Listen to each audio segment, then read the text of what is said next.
salaam la communauté Univers Gaindé waaw di ñëw di leen ziar bu baax a baax waaw di jégalu démb nag dugal nañu vidéo bi mais vraiment c'était un peu en retard waaw ñu ngi koy jégalu bu baax mais yaakaar naa aussi def ngeen remarque bi ak ñun quoi waaw démb vraiment on avait un peu retard au vu aussi démb tellement que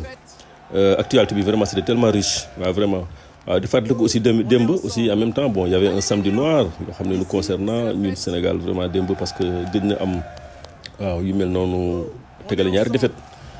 ci benn jour vraiment loolu moom gën nañ ko dund quoi waaw di ñëwaat tey aussi lu ñu dund li démb waaw ñëw aussi tey indi daal benn débriefing boo xam ne bu mucc ayib waaw comme d'habitude notre chroniqueur maison waaw depuis Doha waaw buuba dina ñëw incha allah indi leen développer lépp waaw comme ni ko faral di defee chaque fois waaw di ko gërëm aussi en même temps di ko gërëm bu baax a baax vraiment gis nañu liggéey bi vraiment cher internaute waaw ni ñu bëri aussi kontaan nañ ci bu baax a baax parce que gis nañ ni vraiment daal mi ngi indi loo xam ne daal waaw lu mu maîtriser la waaw dañ ko si jaajëfal bu baax a baax waaw di ñëw aussi di leen naan vraiment ngeen wéy di abonné waaw gis nañu lépp waaw c'est tout à fait gratuit ngeen wéy ngeen activer cloche de notification bi waaw su ko defee vidéo bu ñu génnee rek comme ça yéen di ngeen ko njëkk jot waaw vraiment merci encore de plus waaw da ngeen di abonné nag aussi massivement ngeen jàppale ñu aussi loolu ngeen ñu mën a doolelee waaw loolu la ngeen partagé vidéo yi bu baax a baax waaw vraiment merci beaucoup waaw tey suñu taxaw seetlu tey mbaa ñu tuddee ko rubrique bu ñu naan coup de sabot bi waaw dañ koy jagleel tey agence organisatrice waaw mooy matchmaker bi dans le contexte de grands matchs de prestige impliquant des équipes comme le Brésil la Confédération brésilienne de football CBF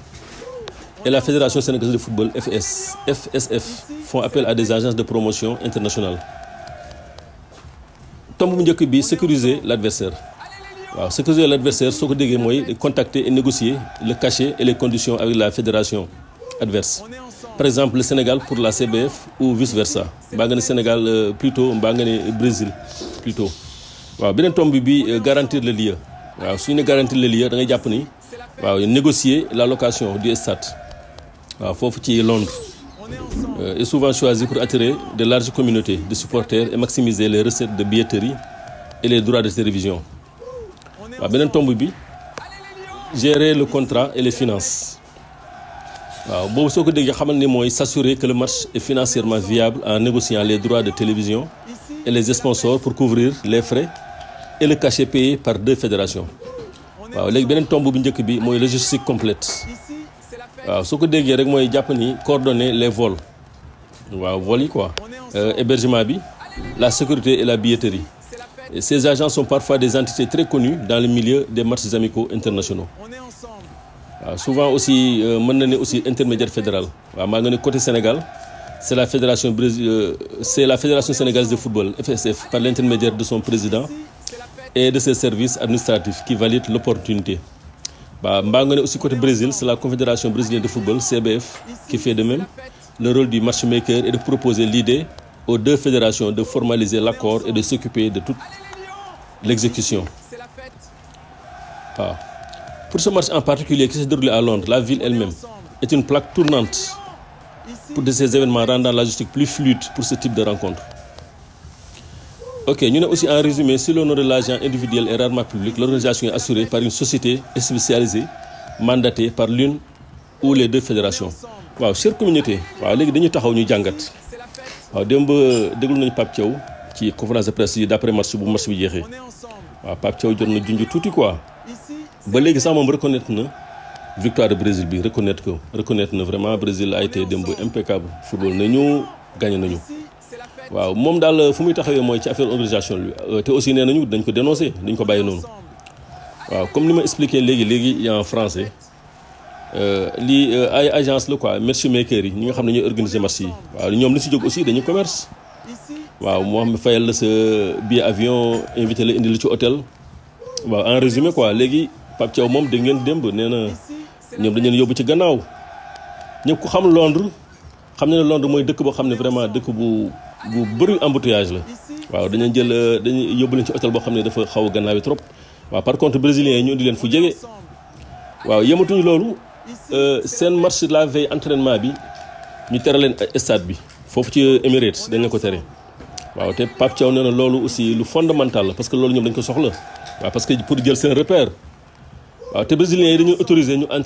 entraîner ci stade bi waaye nag moom nee na tuumaalul dara victoire Brésil bi nee na vraiment Brésil football nañu mais nag nee na yooyu dañ ko war a seetaat waaw parce que dañu war a yemale waaw man nag man sama wàllu bopp man sama analyse man pour man c'est un complot waaw ba may gis leneen loo xam ne mooy may wane ni mooy dal sama xel waaw ñun Sénégal vraiment nañu jóg vraiment xam na ni instant bi ñuy wax àdduna bi daf ñu bàyyi xel dañuy bàyyi xel waaw parce que un simple match amical lan moo ci indi ngay jël équipe bi di ko teg ci beneen équipe bi mooy le problème parce que démb gis naa ni Edouard Mendy démb ñi ngi sifflé Edouard mi ngi échauffé wu waaw dama xamoon ndax démb vous avez fait la remarque démb Edouard ba ñu sifflé il faisait des mi ngi doon échauffé wu waaw loolu mooy firndeel ni Pape Thiaw lu mu wax li c'est tout à fait vrai waaw parce que nee nañu 40 minutes avant le match ci la ñu egsi waaw il paraît qu'il y avait tellement d'embouteillage pourquoi pas ne pas prendre un hélicoptère waa jël ay deux hélicoptères moom mënoon na ko def waaw ñëpp xam nañu Europe moom foo nekk mën nga jël hélicoptère am na ay place publique yoo xam ne hélicoptère biir stade bi hélicoptère mën na fa wàcc hôtel bu ñu nekkoon bi ci kaw hélicoptère mën na fa taxaw jël leen ñëw indi leen ba ci biir Émirats déposer leen foofu waaw su nekkee embouteillage kay da leen di tere bañ a dem kay ba ñu ñëw à 40 minutes d'un match ba de prestige de préparation waaw vraiment man daal bëgguma ci sori mais xam naa incha allah on va faire d'autres kii daal mën nañ ci waaw suñu amaatee daal yeneen information comme ça ñu indi leen waaw comme ça ñu xamal leen les tenants et les aboutissants yëpp waaw parce que lii moom loolu moom laa jëgal la tey jii coup de sabot waaw coup de sabot waaw c'est à voir aussi nag aussi war nañu xam aussi ñun suñu autorités yi suñu dirigeants yi est-ce que nu ñu doon def chaque fois di dem mission de prospection di xool comment ça s'est passé est-ce que bi yoon defee nañu noonu waaw boobu aussi c'est à voir on va voir pour situer plus les responsabilités waaw mais nag coup de sabot bi moom vraiment dama koy jagleel l'agence bi nga xam ne mooy matchmaker bi moo organisé match bi ñoom laa koy jagleel waaw aussi dinañu gëstu aussi seen tour ban agence la waaw foofu kooku moom forcé dañ koy gëstu quoi waaw mais xamaguñ ko waaw loolu daal laa jagleel coup de sabot bi quoi. waaw chère communauté waaw comme dañuy ñëw léegi waaw ñuy introduire waaw Bouba depuis Doha au Qatar waaw comme il sait le faire waaw mu indi leen aussi débriefing total waaw dama leen wax dara dama leen bàyyi surprise waaw Bouba macha allah Bouba on va découvrir ça ensemble waaw Bouba ok la parole est à toi. Salut chers internautes d'Univers Gaindé nuyuwaat nañ leen bu baax di leen ziar di ñëwaat ak yéen si débrief match yi amoon tey comme ni ngeen ko xamee samedi bi tey Sénégal moo ngi doon jouer les U17 ak équipe A bi amoon na aussi des matchs qualification côté Europe bi ak match amicaux yi dinañ si ñëwaat mais tout d'abord di commencer par match U17 bi nga xam ne suñu Lionceaux yi dañu perdre seen match 1-0 but bi ñu jël à la 14e minute mu nekkoon match boo xam ne très disputé et puis suñu xale yi wane xar kanam boo xam ne tey vraiment bëggoon nañu match bi et tout mais amoon na tuuti problème sur le plan tactique et puis le coach aussi dépassé par les événements donc yéen ñëpp seetaan ngeen match bi gis ngeen deuxième mi-temps bi en l'entame bi ñu ñëwee la réaction du coach mu affecté aussi les gamins après changement yi et tout donc vraiment daal ñu war si indi ay jàngat yu bare par rapport ak élimination bi parce que tey avant ñuy changer format bi 16e donc on s'était arrêté en 8e de finale à 2 reprises suñu première participation en 2019 et en 2023 donc ñu ñëwaat encore arrêté waat si même niveau bi donc je pense que le coach doit revoir ses joueurs en même temps aussi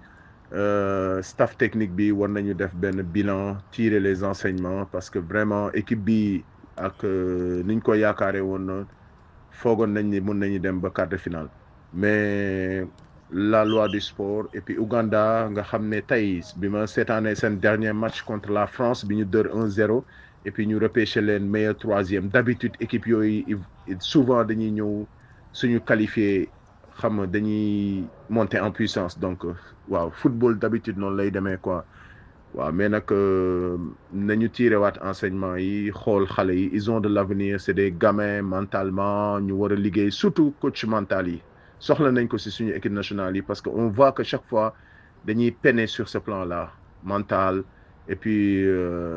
sur le plan psychologique quoi et puis aussi l'entraîneur des fois le staff ñoom tam war nañ di am tuuti compréhension bañ a mettre la pression ci xale yi parce que aussi c'est des gamins de 17 ans am na ci ñoo xam ne ils ont moins de 17 ans donc c'est des facteurs yoo xam ne tout le temps dafay am benn impact ci joueurs yi surtout à cet âge donc ñu war a jouer lu mel ni coupe du monde waaw donc buñ ci jógee nag ñu ñëw ci match Brésil bi nga xam ne Sénégal mu ngi ko doon jogante tey mu nekkoon match boo xam ne ñëpp ñu ngi ko doon xaar fële ca Angleterre Emirates Stadium Sénégal perte ko 2-0 donc tey ñu gis benn Brésil boo xam ne vraiment tey ni ñu dugg see ci match bi un grand Brésil tey la ñuy gis et puis ak seen coach Carlo Ancelotti nga xam ne légende la donc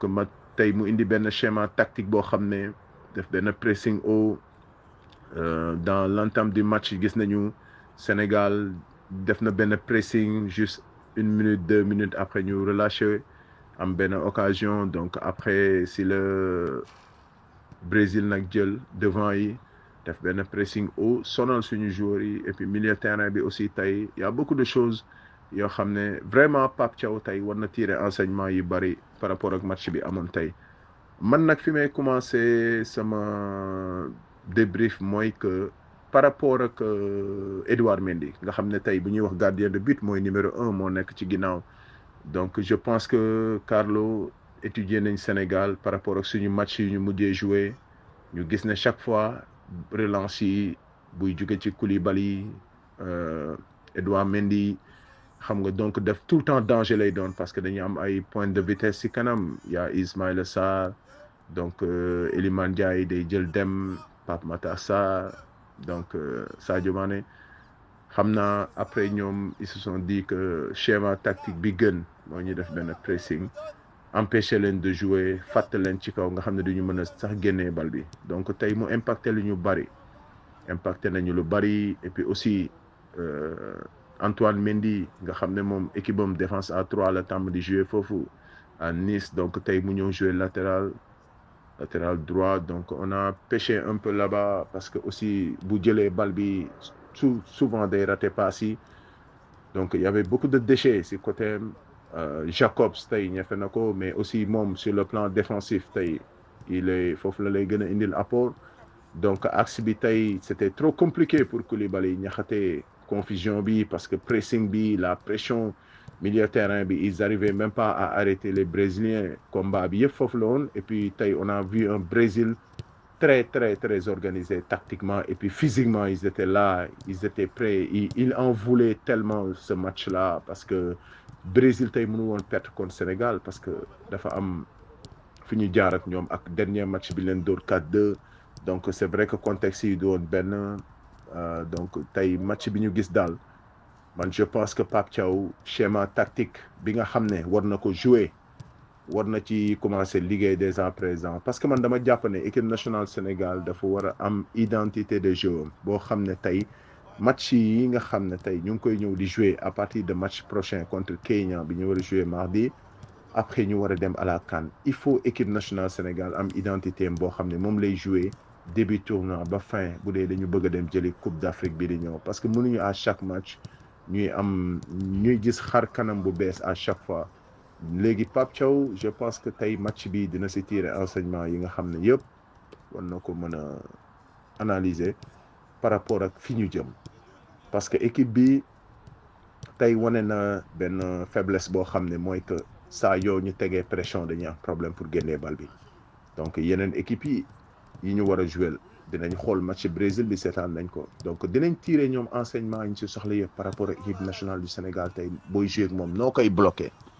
waaw léegi ñun Pape Thiaw moo war a liggéey ñu teg benn identité de jeu boo xam ne mooy que lii mooy Sénégal bu ñuy jouer bal bi fii lay jóge jaar fii et puis aussi man pour man l'option ak choix bi mu def jouer avec un faux numéro 9 buñ ko répété waat encore parce que ça nous a coûté trop cher tey man je pense que le Sénégal doit jouer avec un numéro 9 pointe boo xam ne dina mën a def pressing bi fixer défense bi sinon tout le temps dañuy subir lors des matchs et puis tey Iliman Ndiaye saa yu jàppee bal bi gars yi dañuy def doublure si moom. Mané aussi pression bi bëri woon na gars yi duñ leen may sax ñu contrôler bal bi milieu terrain bi Pape Matar Sarr après dafa am il s'est blessé mu génn Pape Gueye donc vraiment Gana aussi daw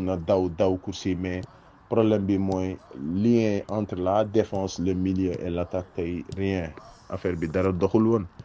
parce que je pense que schéma tactique bi nga xam ne moom la Pape Thiaw opté tey moo ñu indil problème bi yëpp léegi nag tirer enseignement yi moo ci des et puis nag chers internautes le Brésil nga xam ne mooy la nation bi nga xam ne participé na à coupe du monde yi ñu mës a organiser yëpp donc c'est un grand Brésil tey bi nga xam ne avec de très bons joueurs des joueurs de classe mondiale tey pour man Sénégal di jouer ak Brésil jël ko comme finale loolu tey ndam la si ñun parce que am na fu ñu jógee ñun si football parce que fi ñu jógee tey bu ñu comparer suñu bopp ak Brésil du benn ñoom dem nañu ay ñaata trophée coupe du monde lañ jël participer à toutes les coupes du monde donc vraiment tey am na fi nga xam ne Sénégal am na fu mu jógee ba yegg si fii donc acquis la léegi acquis boobu nag dañ ko war a jël gën ko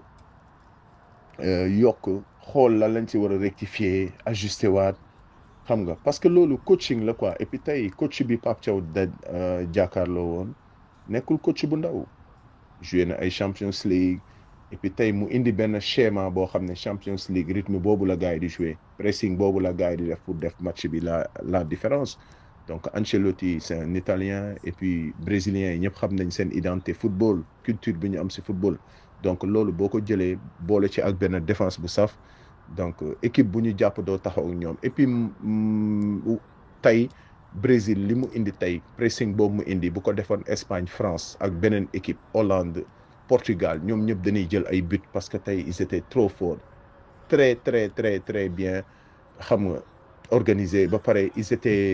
étaient là quoi sur le plan tactique ils étaient là ils étaient présents dañ ko liggéey à l'entraînement xam nañ fan la bal bi di dem course yi excentré di daw di def ay centre en retrait c'était trop compliqué pour notre équipe mais nag on a subi et puis Edouard def na 2 arrêts décisifs ñoom ñu am benn balle de poteau balle transversale mënoon na nekk match bi tey mënoon na jeexee par 5 cartons pleins mënoon na ko nekk donc 2-0 nañu tirer enseignement yi gën a yokk liggéey et puis préparer échéance yi di ñëw match contre Kenya bi ñu jël ci benn victoire comme ça ñu xam mu doon benn point positif boo xam ne mun nañ ko jël analyser ko et puis préparer la CAN parce que diggante bi balaa ñuy dem CAN benn match amical lañ fi mën a am peut-être ñu jouer ko à Dakar balaa ñuy dem on sait jamais mais daal CAN bi Pape Thiaw war na liggéey teg benn 11 de départ bu wóor Sénégal am identité de jeu boo xam ne saa ñu ñëwee moom la ñuy teg pour ñu mën a jouer premier match ba final nga xam ne kenn du la arrêté parce que am nañu joueurs yi potentiel baa ngi fi qualité baa ngi fi mais nag il faut que des fois ñu revenir à la raison on a une très belle génération on a une très belle équipe mais on n'a pas une équipe extraordinaire aussi loolu man sama analyse personnelle la donc il faut que des fois aussi ñu revenir sur terre xam ne football la ñu nekk lépp mun na xew parce que lépp ci biir terrain bi lay xewee parce que léegi ñëpp ay liggéey équipe yëpp a baax amutul équipe bu ndaw donc yow yaa war a am sa doole am sa benn identité de jeu boo xam boo ñëwee moom ngay dérouler am say schéma tactique yu wóor yoo xam ne soo ko tegee équipe boo jàkkaar lool mën nga ko defal affaire nga dem sa yoon parce que foofu la football toll waaw donc chers internautes tey loolu lañ leen indiloon par rapport ak débrief match bi et puis amoon na ay match qualif européen yu amoon donc xam naa demain incha allah dinañ si ñëwaat et puis ñëwaat encore si match U17 yi ñëwaat ci match équipe nationale yi après li ci jot a xew yëpp xam nga parce que tey am na benn aspect boo xam ne gis naa ko équipe bi tey par rapport ak à l'échauffement yéex nañu dugg ci terrain bi et puis vite fait lañ def seen échauffement dem ci vestiaire yi ba ñuy génnaat aussi si tunnel bi Brésil génn na ba taxaw ils étaient prêts parce que ñoom def nañ échauffement 20 minutes presque dugg ci vestiaire yi ñooñu njëkk a dugg préparé ou génn taxaw si tunnel bi ñun on était là-bas en train de ñuy changer suñu sol suñu blouson yi et tout xaw ma am na benn retard benn couac bu amoon xam naa d'ici demain buñ ci gënee am ay information dinañ ñëwaat ñu wax ci parce que yooyu aussi yëpp dafay bokk ci environnement bi nga xam ne mooy tax équipe bi mën a performer parce que tey je pense que mënoo am match bu doy ni contre Brésil mu ngay am problème timing par rapport à l'échauffement l'arrivée au stade ak préparé wu génn ci tunnel bi taxaw jàkkaarloog beneen équipe bi le temps arbitre bi parce que tey match bi yéen ñëpp remarqué ngeen ne am na benn retard commencé wul à 19h à 16h plutôt parce que 19h mooy fi ma nekk à 16h GMT donc yooyu yëpp dafa nekkoon ay aspects yoo xam ne dinañ ci ñëwaat parce que je pense que war nañu dépasser loolu tey bu ñuy dem ba war a jouer ak ay match amical contre le Brésil war nañu mën a nekk ay professionnels sur tous les plans préparer ko professionnellement donc et puis en conférence de presse am na lu Pape Thiaw souligné par rapport ak les organisateurs et tout xam naa dinañ si ñëwaat gën ko yaatal gën ko détaillé donc indi leen demain aussi résultats yi nga xam ne mooy match amicaux yi amoon match amicaux yi ak éliminatoire coupe du monde zone Europe ñu ñëwaat ci joxe quelques résultats donc chers internautes loolu lañ leen indi woon tey par rapport ak match yi amoon tey ak ñaari défaites yi Sénégal jël muy U17 ak équipe A bi donc dinañ si ñëwaat demain defaat beneen débrief boo xam ne ak aussi comment préparer le match contre Kenya ak esprit de groupe bi comment lu ñuy mentalement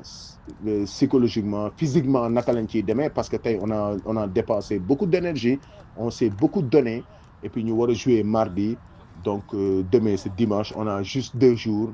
ndax récupération bi comment on va gérer tout ça pour mën a def match contre Kenya bi nga xam ne déjà on doit voyager dem vers la Turquie parce que fa la match bi di amee contre Kenya loolu yëpp dinañ si ñëwaat développer ko analyser ko par rapport ak naka la ci équipe bi war a demee pour jël foofu ndam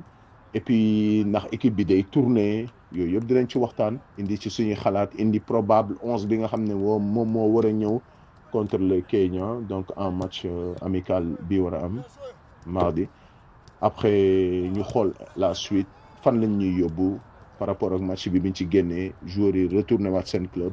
war a préparer CAN bi dinañ amaat beneen match amical donc yooyu yëpp dinañ ci ñëwaat chers internautes di leen jaajëfal vraiment topp bi ngeen ñuy topp et puis bu leen fàtte di aimer liker abonné wu et puis di partager donc Univers Gaindé ca kaw ca kanam